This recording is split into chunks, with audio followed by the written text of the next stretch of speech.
If you like audiobooks or audio shows, check out a free trial of Audible. Just click the link in the description. This is Mindshock. I am your host, Bruce McGuire. I'm JR. And we are back for some more discussion on the enigmatic John Lear, continuing where we left off in the previous podcast. And we didn't get to the dream factories on Mars specifically, and we're going to get into why and all of this new wave of censorship that has seemed to have just swooped in on the interwebs by Google, Facebook, what is with Silicon Valley like not wanting certain things out there? I mean, is this turning into some kind of Orwellian future? I don't know, Bruce. When you first said, I don't know about, I can't find anything on the John Lear, Dream Factories on Mars, I was laughing to myself thinking, Jesus, because, it was all over the web a couple of years ago. But I have to tell you, Bruce, I did my own diligent search, both on the regular web as well as the dark web as well as the government web. And it just seems like John Lear's, whole prophecy of all of that actually happening just seems to vaporize on the internet, which is interesting because, Google thinks they're the internet, but they're not the only search engine out there. I used a variety of engines. I couldn't find anything, as well as trying to find direct links to various things, and I couldn't find anything at all. So it seems like Mr. Lear either pissed off the right people, or I guess this is a testament. We'll have to do a separate video on how Big Brother really controls the internet, So, and we'll get into the intricacies of that as well. As usual, if you like the podcast, you can donate to our PayPal. Just check the link in the description. Make sure to subscribe to the channel. Hit the bell for notifications. If you like the video, hit the like button. Feel free to share it across social media platforms. Any questions, comments, thoughts, suggestions, leave them in the comments section. Like our Facebook page, you can also check us out on Twitter, Reddit, Patreon, and patrons do get requests on podcast topics. All right, so first things first, we did leave out a very significant tidbit on John Lear, which is understandable because his entire Wikipedia page has been removed. I mean, there seems to be a cleansing of John Lear material from the internet. Yeah, it would be interesting. I'll have to go back through my archives because I have actually physical books. I'm one of those old school guys where I collect books. I have a lot of encyclopedias on strange issues. I'll have to go back through the books and maybe we could post some of the pictures of the articles written about Mr. Lear on the podcast, because, or at least read them, so people that aren't watching YouTube per se experience them. Because the internet's been cleansed. It's like a juice cleanse. It's beyond a juice cleanse. It's like he's like it was almost like the internet had an enema.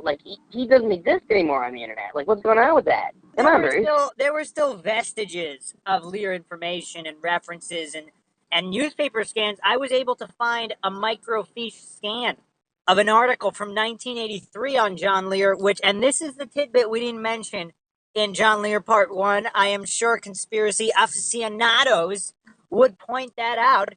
John Lear was actually disinherited by Bill Lear and has no claim to any part of the Learjet fortune or the Lear family fortune. And we were actually discussing off air, when that happened, because obviously just thinking about it, it seems like, okay, he starts running his mouth about conspiracies and aliens, he gets cut off. But that's not what happened. So in this article from 1983, it talks about John Lear being a maverick. It actually states that John Lear started flying at age 10. Yeah. He was, his father introduced Well, that was perfectly legal. I forget the name of the girl. Back in the day, I forget, remember that family that disappeared in, I think it was the Bermuda Triangle or something like that. It was that one girl, I forget, it was a family, it was a mother and father and a daughter, and the daughter actually had a pilot's license at the age of 11 or 12, and they ended up crashing, and they never found the plane. I don't know if it was a transatlantic flight or if it was a Bermuda Triangle thing or something, but she was at the helm while the father was sleeping, and the whole family went down. That does sound familiar. I think. Yeah, they ended up the Federal Aviation Commission ended up changing the laws regarding children flying airplanes. But back in the day, being able to fly a plane as a kid was actually perfectly legal. That was, to most millennials, it might sound a little strange, but yeah, back in the day, you could be 10 years old. You might not be able to drive a car, but like legally, you could drive an aircraft, across great distances, and be only like 10 or 12 years old.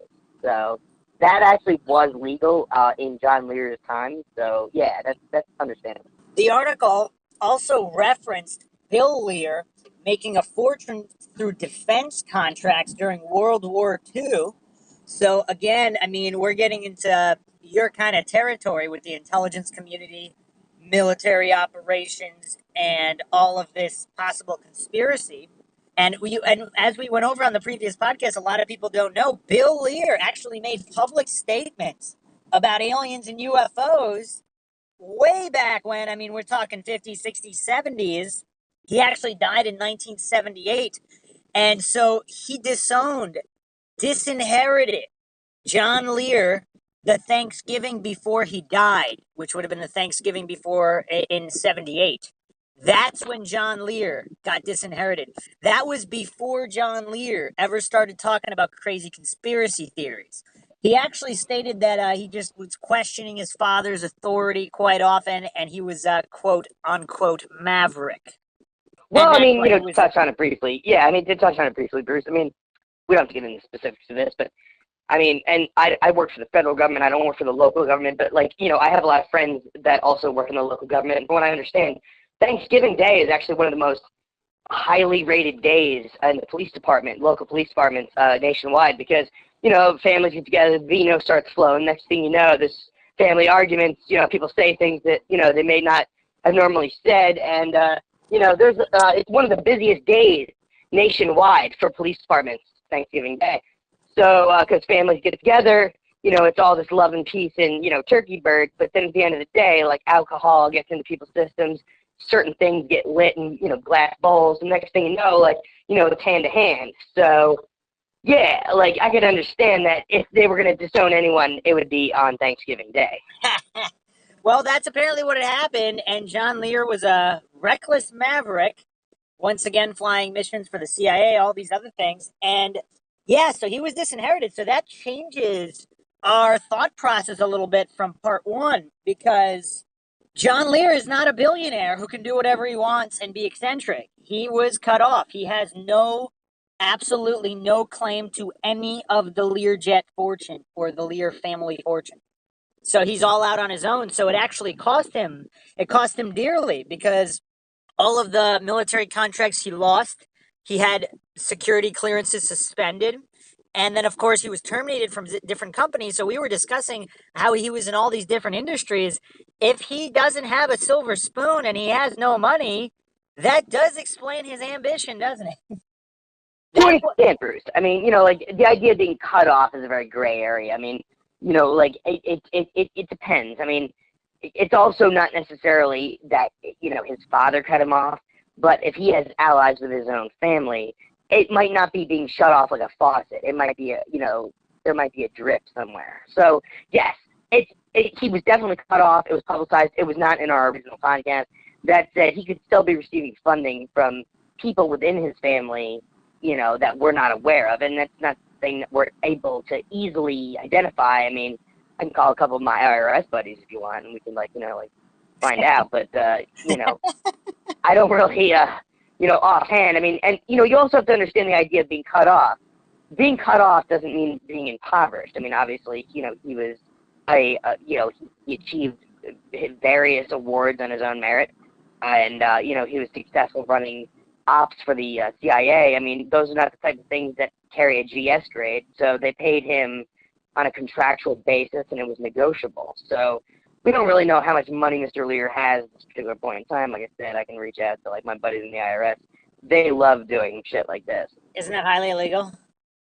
Well, I mean, considering that no identities are being revealed, and ultimately once they fucking start looking into his shit, they're probably going to find discrepancies.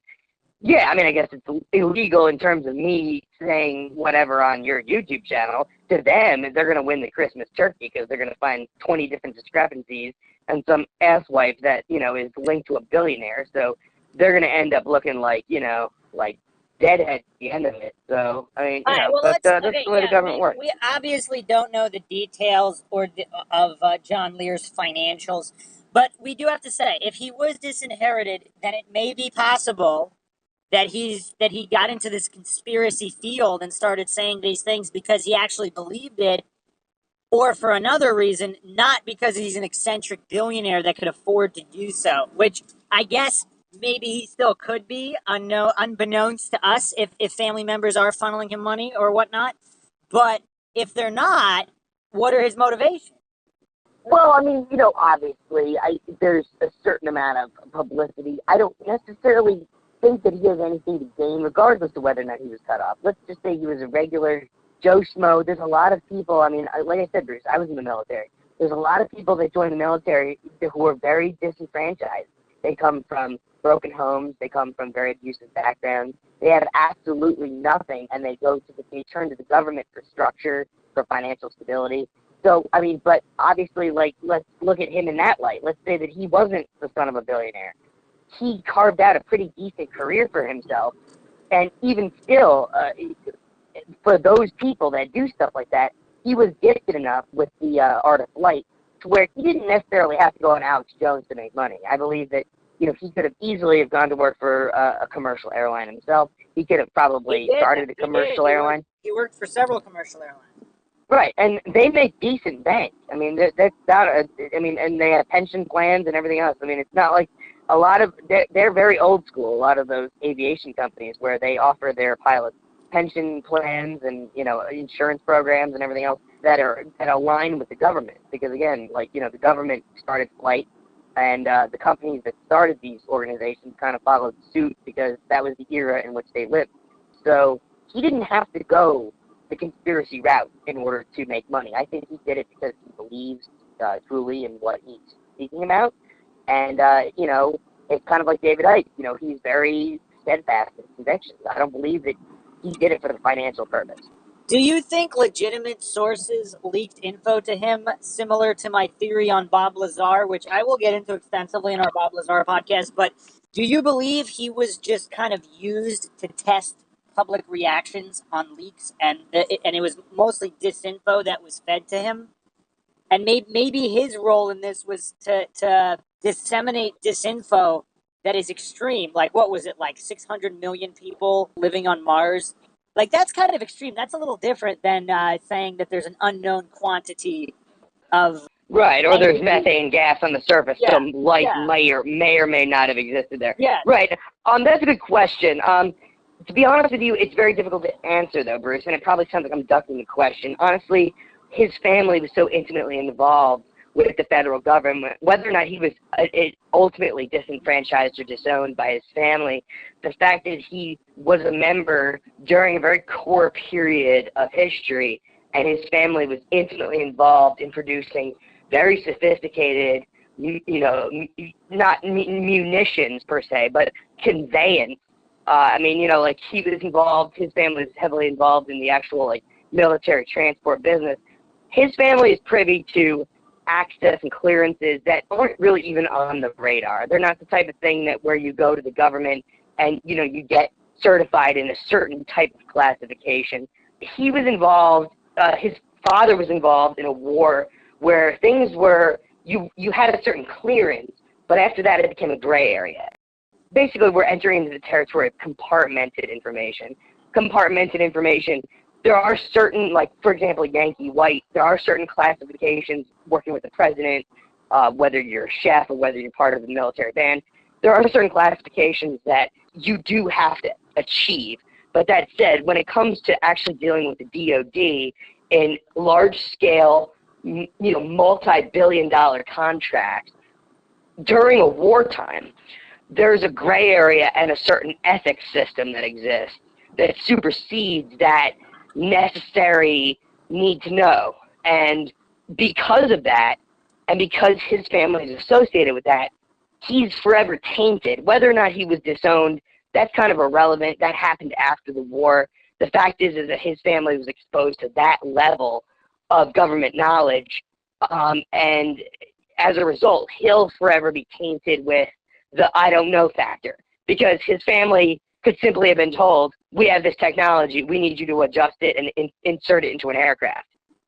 So it's very difficult to wrap your brain, or I mean, you could say, oh, well, again, like JR is just a janitor. What does he know? Blah blah blah. Like, but at the end of the day, like that's the way it really works.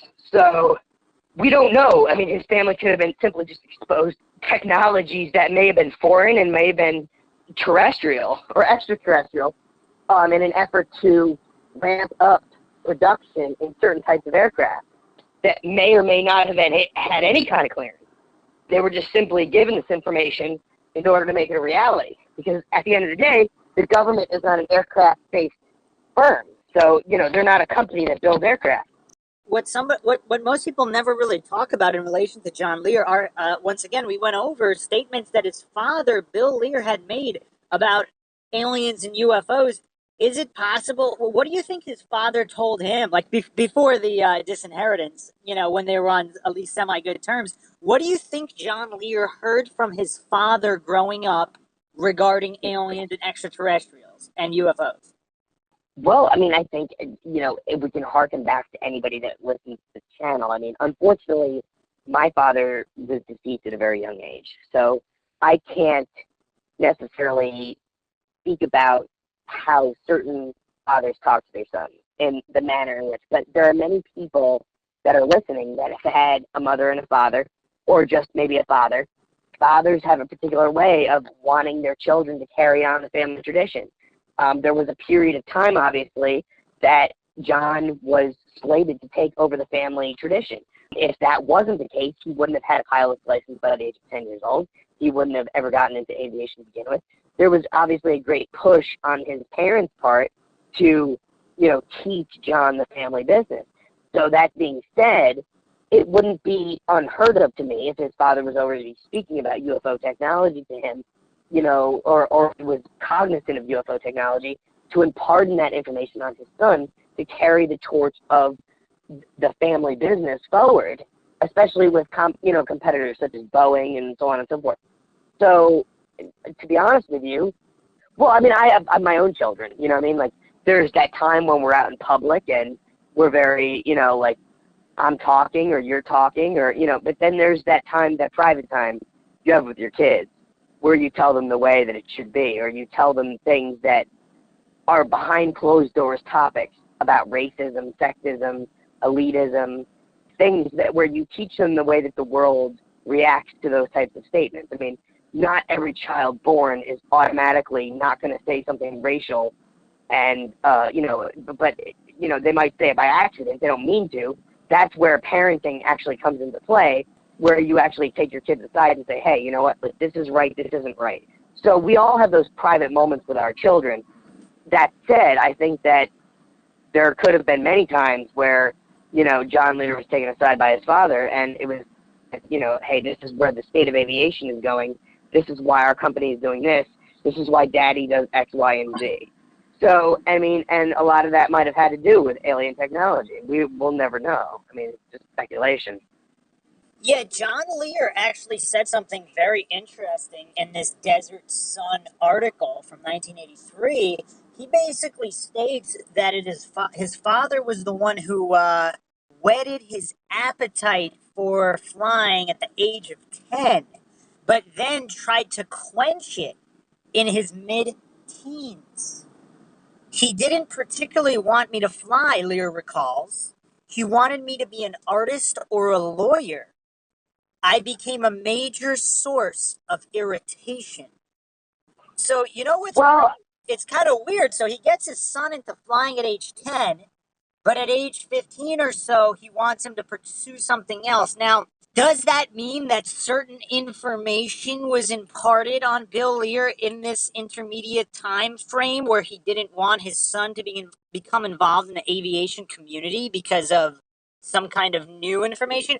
Or was it simply he was kind of seeing how reckless his son was becoming with flying, possibly? I mean, I don't know what kind of a pilot he was. Obviously, he had to be very skilled to set all these speed records and survive. Because if he was just reckless and not skilled, he would have died like many pilots do. In much, right. yeah. But I mean, setting all those records, obviously, like, there is a certain recklessness that it to train in order to be, to that level. That might have scared him. It also might have scared him knowing full well that his son had, because of his own personal clearances and because of his own intimate, knowledge. And, you have to remember, a lot of these people, when they get together at, little family picnics, he's not shaking hands with Joe Blow sergeant in the Marine Corps. He's shaking hands with CIA operatives, very high-level aspects of government. When they see that his kid, his protege, effectively, is interested in flight at the age of 10 years old, he could see the wheels spinning in the government's eyes over where they're going to place him. That's a pretty interesting point. And that might have scared him. I mean, it wouldn't me as a parent. I mean, I've been involved in government for all these years, but I'll tell you, if I brought my little boy to a fucking, picnic, and, he's interested in what I'm interested in, and all of a sudden, like Joe Blow, CIA agent, is just like, wow, your son is really talented. Like, it get my wheels spinning, because I don't want my kid being sent off into some sort of fucking top secret shit. I mean, 9 times out of 10, those people come back in a bag. I mean, that's just reality. So, I mean, that might have just scared him off to where, okay, why don't you be a lawyer for the government? Because lawyers, there are a lot of lawyers for the federal government. They make a lot of money. It's a very 9-to-5 type job, and it's a very honest profession. Honest could be, it depends on what side of the line you believe that the lawyers for the federal government are honest. But that being said, what I say is it's a very low risk position. But that's a very interesting distinction, because he wanted him to be either an artist or a lawyer. How many parents want their kid to be an artist? Now, obviously, money's not a concern to the Lear family. However, I mean, artist and lawyer are kind of a far cry between each other. It's not like he's like, oh, he wants him to pursue the arts, like theater, the arts, or he wants him to pursue, doctor, lawyer, that kind of field, engineer. But he specifically Lears were calling artist or lawyer. Does that strike you as odd?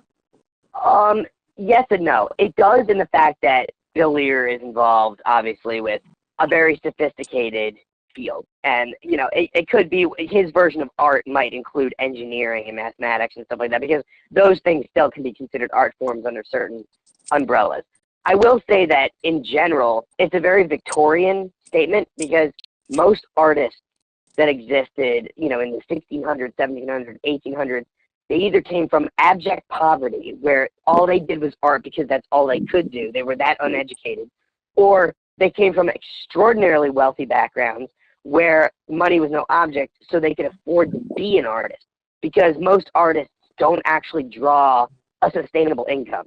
It's, for most artists of today anyway, they might professionally exist, say in a corporation, like, for example, like video game artists or something like that. But most artists in the traditional sense, like oil painters, unless you're selling paintings every day or every week, it's a nice hobby to have. I mean, you can sell a painting for a lot of money, but you've got to continue to sell in order to have a sustainable income where you can live solo, unless you have some other avenue that you're drawing from. Okay, so do you find it coincidental or strange that John Lear is simply not some guy that came from his mom's basement with a tinfoil hat? This guy's the son of Bill Lear, who has spoken publicly about UFOs and aliens and anti-gravity technology and all that jazz. Does that bring more or less credibility to John Lear? I think people dismiss John Lear almost prematurely just on the nature of the extremity of his claims. Which, by the way, the dream factories on Mars, I know you've seen this, it's been scrubbed from the internet, but was he alleging that some kind of aliens were taking energy from your dreams? Is that what the dream factories were? I forget, and like we actually stated, this information has been scrubbed from the internet for some reason. Well, I mean, Bruce, honestly, I think that some of what, with anybody, whether you have all the intentions in the world, you're the most honest guy in the world, or you're a complete charlatan, there's a veneer of truth to everything that he says. Do I necessarily believe in the dream factory theory? No. Do I believe in anti-gravity technology? I've seen hover vehicles, so, I can say definitively that technology exists on a level, whether it's to the level that he's talking about, where there's anti-gravity aircraft that's something of a different, and I don't have any personal hand knowledge of that, but obviously certain things that his father was bandstanding ended up being true. So whether or not you look at it as being terrestrial or extraterrestrial, there are certain things that John has said that are definitely grounded in reality. In terms of Mars, I believe that NASA has a lot more going on the planet Mars than they choose to talk about. I don't really know if there's any kind of settlements or anything there. I don't really know to the level of, if people are physically living there. I know that they have a hell of a lot more than one rover there. I mean, and that's not really that classified. If you work for any kind of level of government, that NASA spent. What do you think about John Lear's claims, which actually, coincidentally, they jive with some of the flat earther claims, that all of this Mars footage and moon footage is simply shot in Antarctica, and that's why it's off limits, and then also in Greenland? I mean, there's actually been some conspiracy theorists online who actually found locations with mountain ranges that look like the ones in the Mars footage, and they just put a red filter on it. It looks exactly like Mars. Well, I can tell you, Bruce, honestly, I was stationed in Antarctica, and in fact, that's one of my proudest badges I have, is that I was actually, and by and large, the government denies that there are physical troops in Antarctica. There's not a large contingent. However, the various bases that are there, they are a military presence to protect the scientists, and therefore, I was stationed in Antarctica. It was a very rare assignment, and I'm proud to be one of the people that was stationed there. It was a very interesting place, and if you ever want to do a podcast on it, I have a lot to say about the place. That said, it would be very easy to put a filter on Antarctica and call it Mars. It does look terrestrial.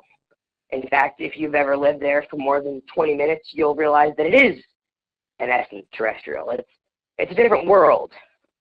So it's really a very odd place to live. So if all the footage we have of Mars is faked footage, what's the purpose of that? So John Lear alleges it's because there are all these civilizations. Well, I'm not alleging that it is fake. I'm saying that it's possible that they could have faked it. No, I don't see why they would. I'm saying John Lear's alleging.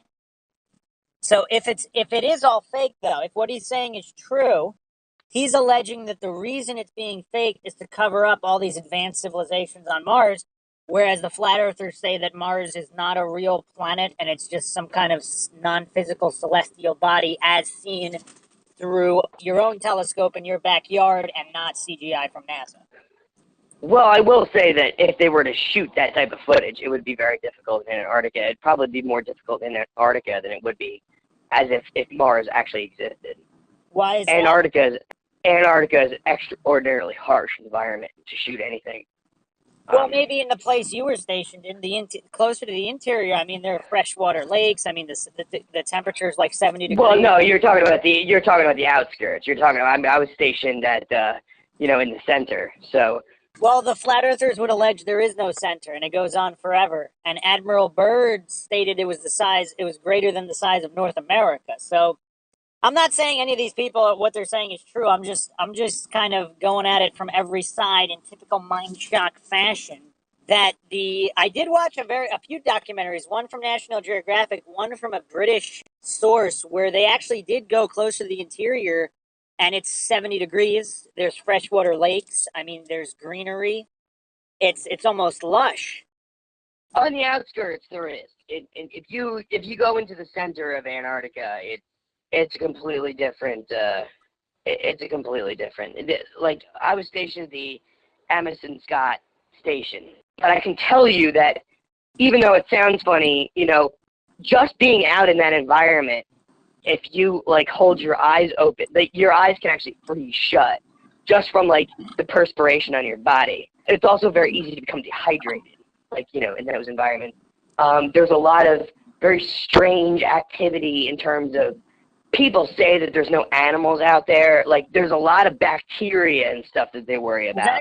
There's actually a lot of animals. Have you not seen that National Geographic documentary on Antarctica? Well, I lived out there, Bruce. I know there's animals. I'm just saying that they're more concerned about the bacteria. You have to understand that some of the actual snow that's blowing around, because even though there's a lot of ice and there's a lot of snow, there's actually very little precipitation.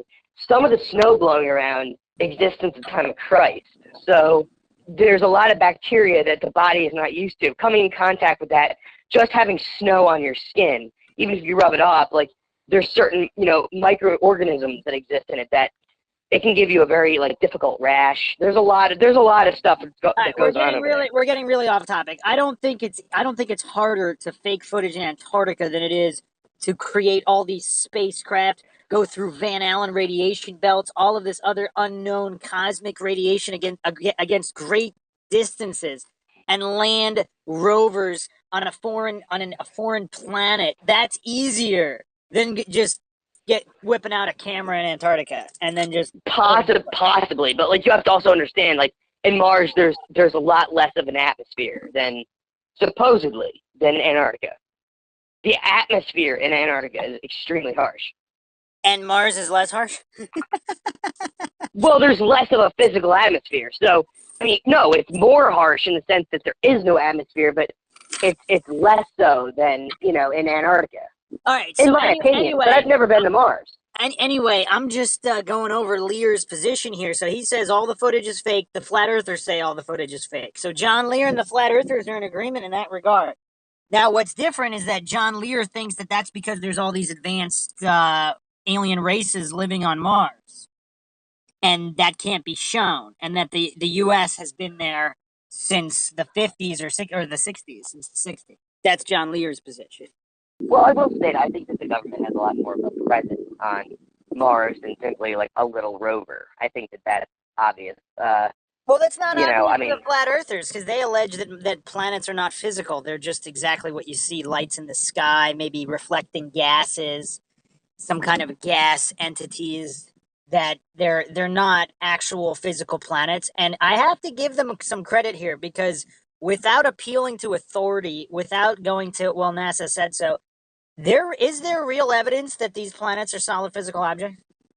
Because that's not what yeah, when you look through your own telescope in your own yard, it looks it doesn't look anything like a solid object. It almost looks like a hologram. It looks like some kind of translucent, transparent light in the sky.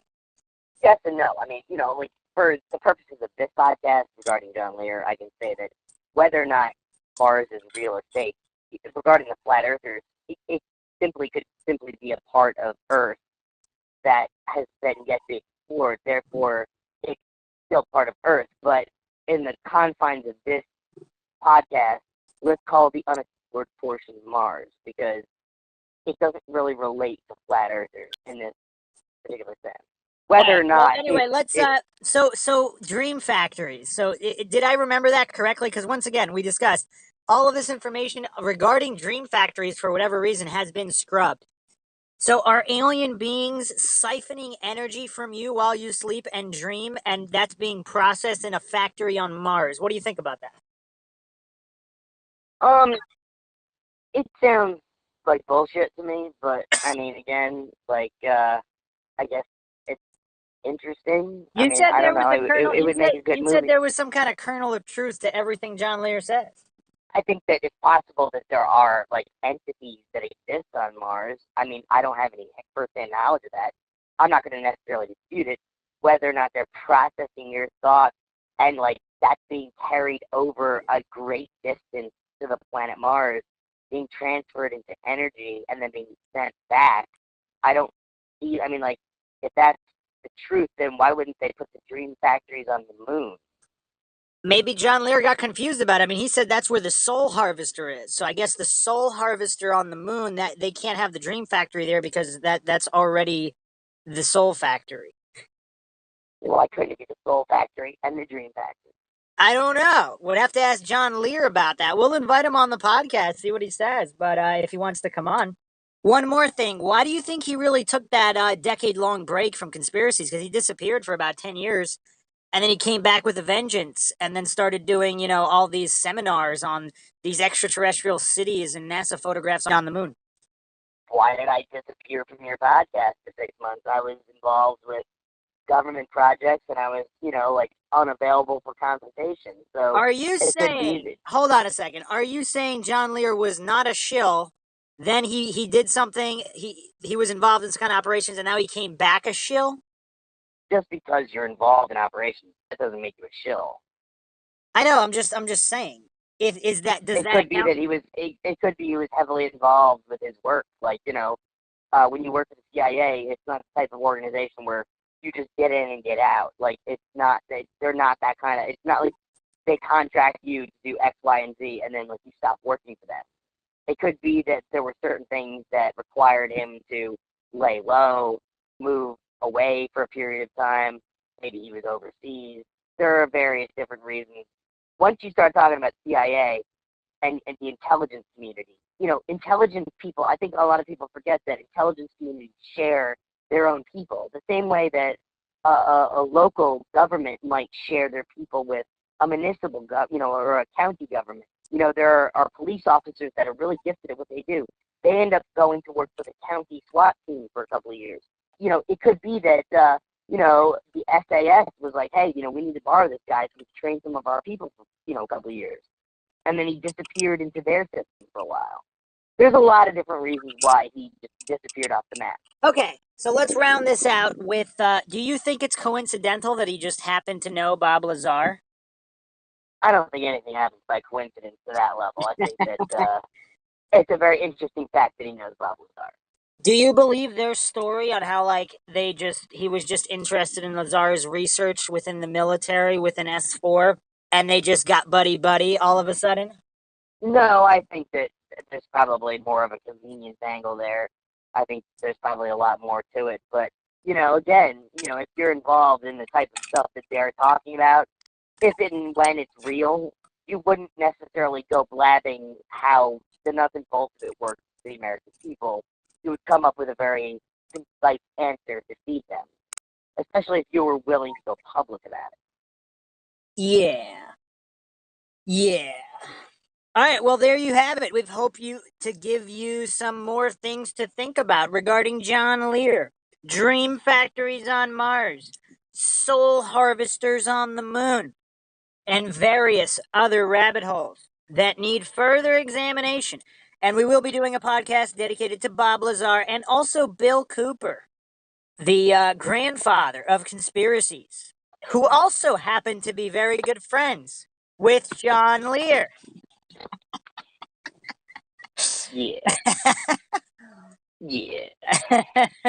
So if you like the podcast, you can donate to our PayPal. Just check link in the description. Make sure you subscribe to the channel. Hit the bell for notifications. If you like the podcast, feel free to hit the like button. Share it. Questions, comments, theories, critiques, just leave them in the comments section. And like our Facebook page, you can also check us out on Twitter, Reddit, Patreon. This is Bruce McGuire signing off. And JR tapping out. We'll catch you guys next time.